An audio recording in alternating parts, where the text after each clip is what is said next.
Hello everybody, it is LPS Emily here with a custom video. Today we're going to be making an Animal Crossing Raymond custom, and today's video is sponsored by Shopify, but more on them later. We are going to be making Raymond, and I know he's very trendy. I'm very excited. Animal Crossing and Littlest Pet Shop combine very well. But before we start, I would like to credit some artists. Today we are going to be putting a Littlest Pet Shop head onto an LOL doll body. This is something that was actually started by Oni Doodles on Instagram. Definitely check them out because they were the first one to start this anthro Littlest Pet Shop custom trend. Next we have Lolly Customs. I am not the first person to do an anthro LPS Animal Crossing custom, so make sure to check them out. Also wanted to shout out that Alex Craft Shack on Instagram just hosted a Littlest Pet Shop Animal Crossing custom collab, so I wanted to shout that out because that was a really cool collab with a bunch of cool creators. Alright, let's look at some concepts. For Raymond's head, I needed to find a Littlest Pet Shop that had a similar head and ear shape. I looked at the fox mold, chihuahua, bonbon cat, and two different variations of short hair cat bases. I narrowed it down to a short hair base or a bonbon cat base. I want the doll to be inspired, but not an exact replication, and also I'm able to sculpt onto it later on. I did some sketches to see how I could alter both molds to fit my vision, and I ended up kind of falling in love with the droopy eyes on the bonbon cat base and wanted to incorporate some heavy eyelids into the look as well. Here is my bag of bodies! My partner's mom found these at the thrift store for me, and I was absolutely thrilled. There are so many to choose from. Wow, see ya who? Oh, whoa! So I'm really excited because I think I'm gonna go for the maid costume with this custom, just because I think it is something that people usually dress him in. It's very funny, it's very cute. After looking through all the dresses, I found pretty much the perfect one. Head removal, yeah! As per usual, we start with head removal and eye removal. So this is an authentic Littlest Pet Shop, which is actually going to have me burned at the stake. I bought a fake one, but the face shape just wasn't the same and the eye shape wasn't as defined. The one I'm using is really damaged and I can't get the marks off of it, so I would rather repurpose it. I wanted to remove the factory paint from both the doll and the dress. Oh! I'm not sure if it was the paint on the doll or the acetone melting the plastic itself, but the doll got so gross and sticky and tacky when I tried to remove the paint. I've never worked with LOL dolls before, so this was just very new to me. She's so sticky. This isn't good. Uh-oh. I ended up grabbing a new body that didn't have any paint on it to use instead. The dress was totally fine and easy to take the factory paint off of though. Then I took the head off of the LPS. You have to warm it up with a hairdryer a little bit to get the plastic soft, and then you can ever so slightly nudge and wiggle the plastic neck peg out of the socket in the body.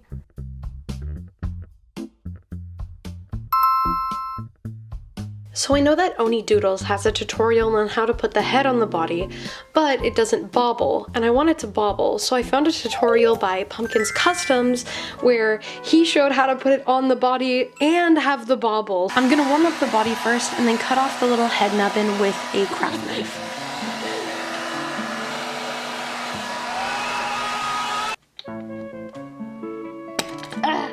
The little bummy dimples are actually sending me. Raymond's gonna have a bummy. Now I'm just sanding it down with a nail file. I then used a nail drill to drill the hole in the neck to be big enough to fit the neck peg of the Littlest Pet Shop. This was a little bit finicky and required me to shave down the neck peg a little bit and kind of go back and forth until it fit properly. And then at the end, I ended up using Gorilla Glue to make sure it was really on there. Oh my gosh. Okay, I got it. After finally getting the head on his body, it was time to start sculpting. I started by aggressively sanding his ears down because they went out a little bit too wide, and I wanted to create a taller and straighter looking ear. Let's bust out the kneaded side, baby! I used green stuff or Knead-A-Tite to add a realistic looking height to his ears, nothing too unproportionate to the bonbon cat head. Again, this isn't supposed to be identical to Raymond, but I did really want to emulate his presence. When I was trying to edit and find photos of him for the video, whenever I searched him up, he came up as a mythical creature on Google when the rest of the characters are labeled as fictional characters, so I don't know what kind of otherworldly situation Raymond is, but I thought that'd be funny to include. Also, I'm sorry for the bad angles in this video. I'm still really new to filming the process of creating something, and the angles in which I tend to paint and sculpt are just very awkward to film, so I'm still warming up to it. For Raymond's fringe, I was having trouble putting it on top of the pre-existing fringe that was already there. Oh dear. Well, he looks like he has a bit of a toupee. You did see the vision, right? I thought it would work, but it ended up giving him a massive bump in his hair, so I had to pull through and do some surgery on a grape to get rid of his little hair tuft while keeping his newly sculpted ears intact, which was a little bit tricky, but I finally got there. I did some sanding on his little nubbin and then got back to getting his fringe back on. Something about LPS customizing that I think is so great is that the learning curve doesn't have to be huge, and you can sort of ease your way into it. A lot of people start by painting them with nail polish as a kid, and as cringe as it is, it's definitely a lot of people's first introductions to doll customization. I feel like it would probably be a lot easier to get into customization through Littlest Pet Shops rather than Monster High or Ball Jointed Dolls immediately, because you can have a really nice LPS custom with literally just painting an LPS without any sculpting or sewing or making accessories or resin or doing any hair stuff. So I feel like this is a pretty accessible hobby to somebody that wants to get into art doll creation. Now to work on the hands and feet. I wanted his little hands and footies to have those little paws and paw pads, so I added Knead-A-Tight to each one of his limbs and sculpted those, so the little man gets little footies! I also added tufts of fur near his feet, but I'm not sure if I'm super happy with how they turned out. I just wanted to make it look like he didn't have like little naked baby legs, and so I tried to add some fur, but I feel like I could have worked a little bit harder on shaping them to make them look a little bit better.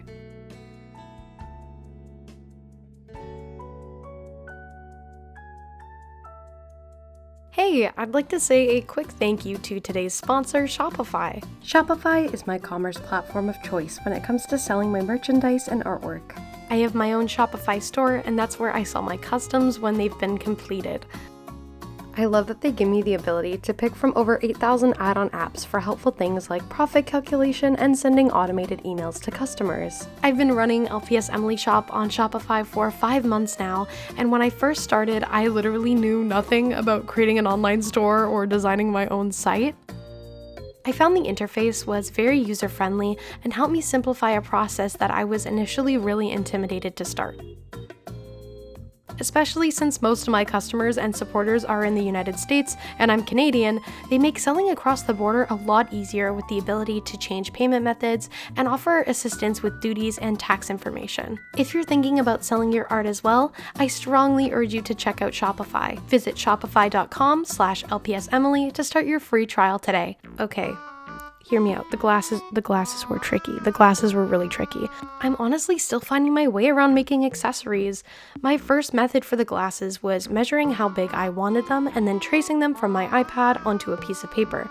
Then I cut them out and put them on a piece of black Sculpey clay that I had flattened into a little pancake. And the vision here was to trace the glasses with a craft knife into the clay and get an exact replica of the glasses' shape and size. The Sculpey was just too soft and the lines were too thin, so it kept tearing. It was just very difficult to keep its shape. So I moved on. The next thing I wanted to try was making a base with wire and then sticking the clay to the wire to have a better and more structured base. I quickly realized that the wire was not going to cooperate and bend into the shape I wanted because of how small it was, so I moved on to number 3. Attempt number 3 was doing the first strat but with Knead-A-Tight, as it's a bit harder and might not move around as much while sculpting. but again, had the same issues with such thin lines of clay, very hard to keep the shape that I wanted it to. Okay, so on my fourth and final try, I wanted to use shrinky dink plastic. If you aren't familiar with shrinky dinks, it's literally sheets of plastic that you can buy, color on, and then put in the oven, and they shrink down to 1/3 of their original size and get around 9 times thicker. So I measured Raymond's glasses and did some quick mathy math, aka to figure out what size to make them by multiplying the size I wanted them times 3. I cut the glasses out of the plastic, and then I used a nail drill to sand down the sharper bits and sort of round the inner edges.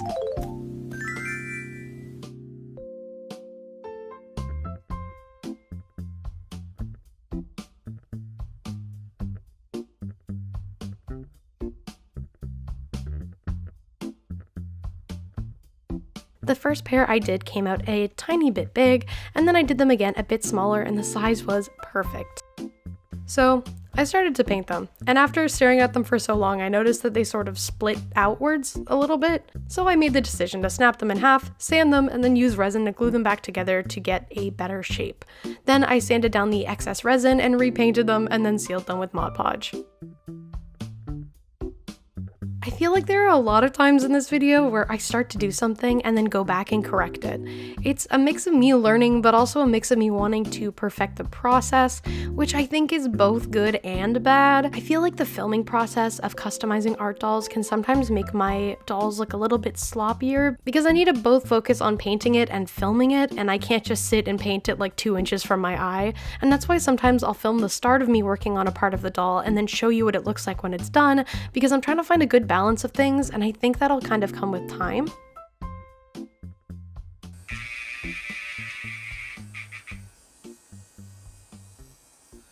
I used my nail drill to file down any imperfections, and of course kneaded tight isn't perfect, so I did a lot of that. So I went at this for a little bit before dry brushing the base with a white to prime it.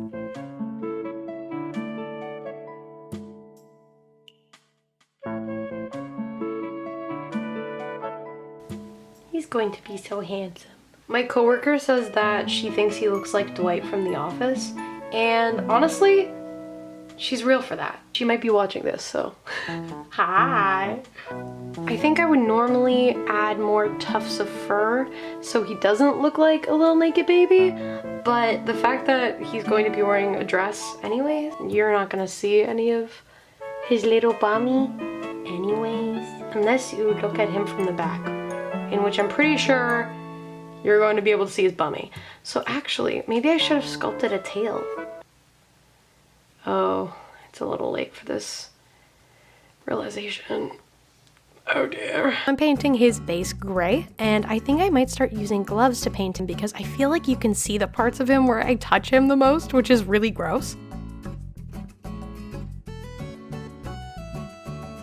So side note, I got a lot of viewers off my TV head art doll video, so welcome. I'm really excited to start doing more art doll creation videos and miniature building stuff, and generally just a lot more crafty stuff on my channel. I'm not a pro, but I think it'll be really fun to document my process, my failures, show you some of the cool ideas that I have, etc. Also, a lot of you said that you're happy to watch long-form content. Lots of the comments on my last video were from people who also love kidcore, weirdcore, dreamcore, etc. I'm gonna shamelessly promo this, but I'm actually working on a sci-fi concept for a series. I'll be puppeting art dolls and making the sets myself, and I think it'd be really fun to document the process of making it.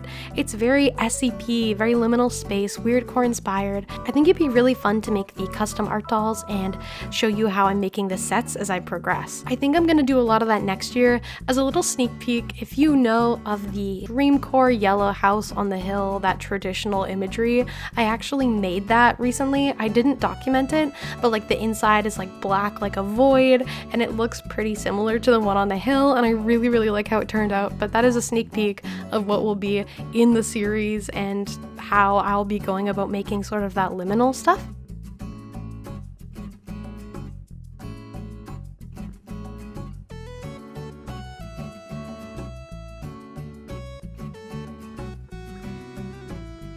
I painted his outer ears first, which I'm not really sure why I did, because once I worked on the inner bits, I had to touch up the outer bits, so a learning experience.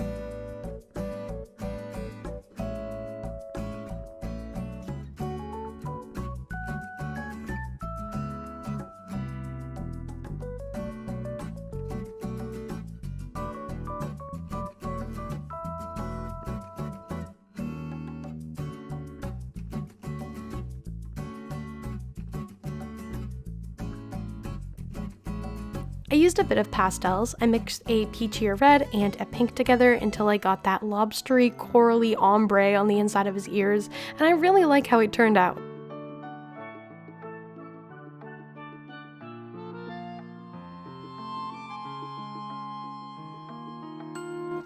I then cut up a sponge to give him the airbrush look that he has on his arms and legs, and I'm gonna be honest, I ditched the sponge after a little bit. I started using a brush for it. I feel like I don't like how it super looked, the sponge and the brush actually. I feel like using an airbrush would have given the best results. I'm not crazy about the final appearance of them. I really like the color of his darker spots though. I mixed a navy and a black together, and I think it complements the gray really well. The gray is also a mix of white and black and a tad bit of navy to give him that cooler tone.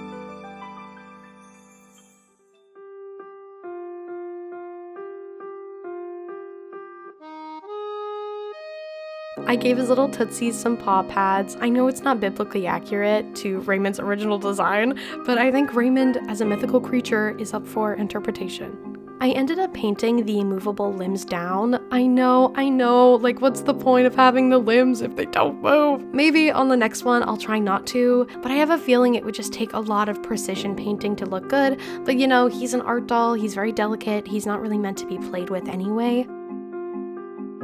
Fun fact, I actually worked on Raymond for a week straight. Yeah, that's it, he just took forever.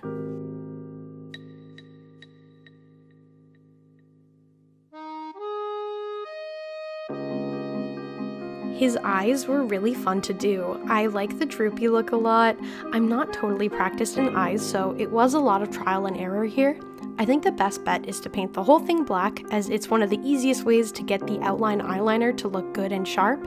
Then you paint the white over that, and then you go in with the dark color, and then the light color, and then the details, and your black people.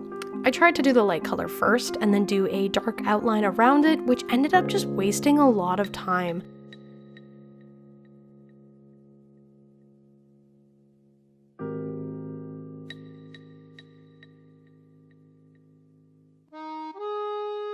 If I would theoretically make another Animal Crossing character after this one, and theoretically turn this into a series, theoretically, who do you think I should make? Because I have a couple in mind, but I kind of want to see what you guys think.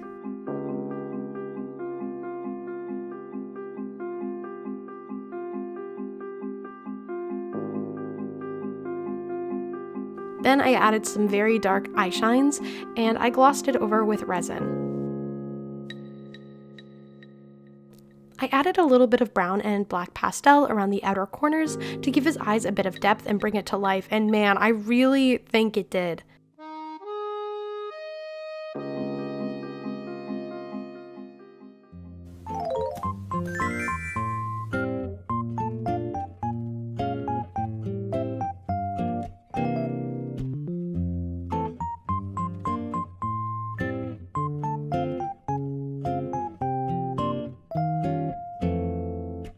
I had a vision for the dress. Okay, I had a vision. I wanted it to have a fabric apron and sleeves. Call me Icarus. This is where your girl flew a little too close to the sun. Shut up about the sun! Shut up about the sun!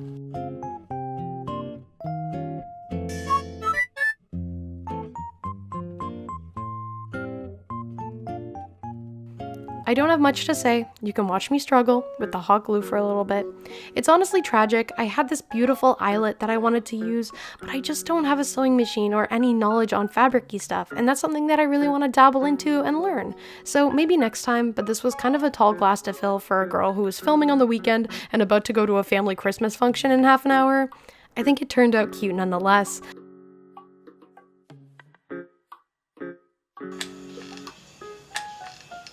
Oh my god, too much glue.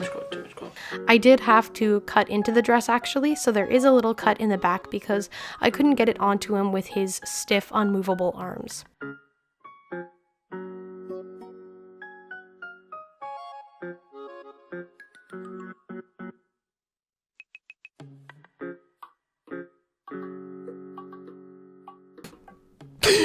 I'm up. I didn't record enough voiceovers, so here I am again. What time is it?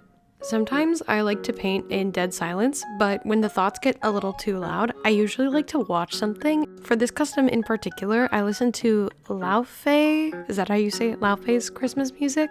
I listened to the newest episode of Unend, a fiction spacey sci-fi podcast that I love. I watched Game Grumps play the shopping simulator. I watched a bit of Germa play House Flipper, and then highlights of Unis Honest. So generally some comfort series.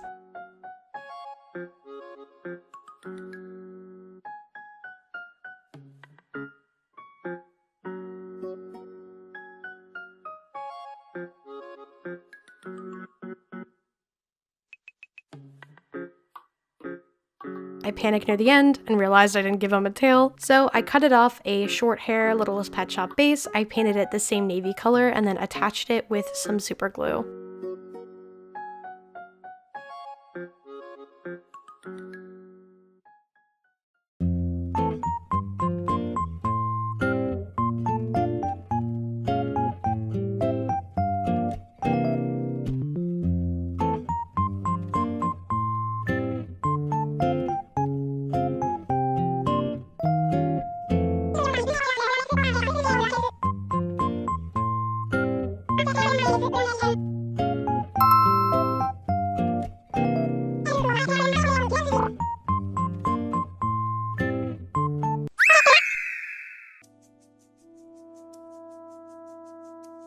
You know, I'm pretty happy with how the little man turned out. He's not identical, but he's heavily inspired, which is great. He's his own little guy. His glasses are detachable, and I just used some sticky tack to put them on. I didn't want to sentence him to the life of permanent glasses, especially because his big eyes are so cute.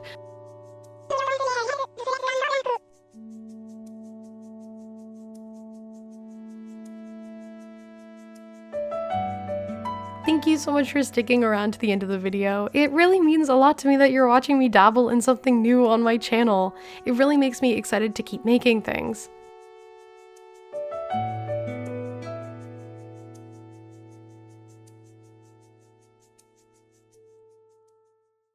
Oh, jazzy as heck. Oh yeah, throw it back. Oh yeah.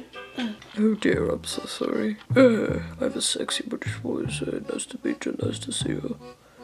Hey, it's me,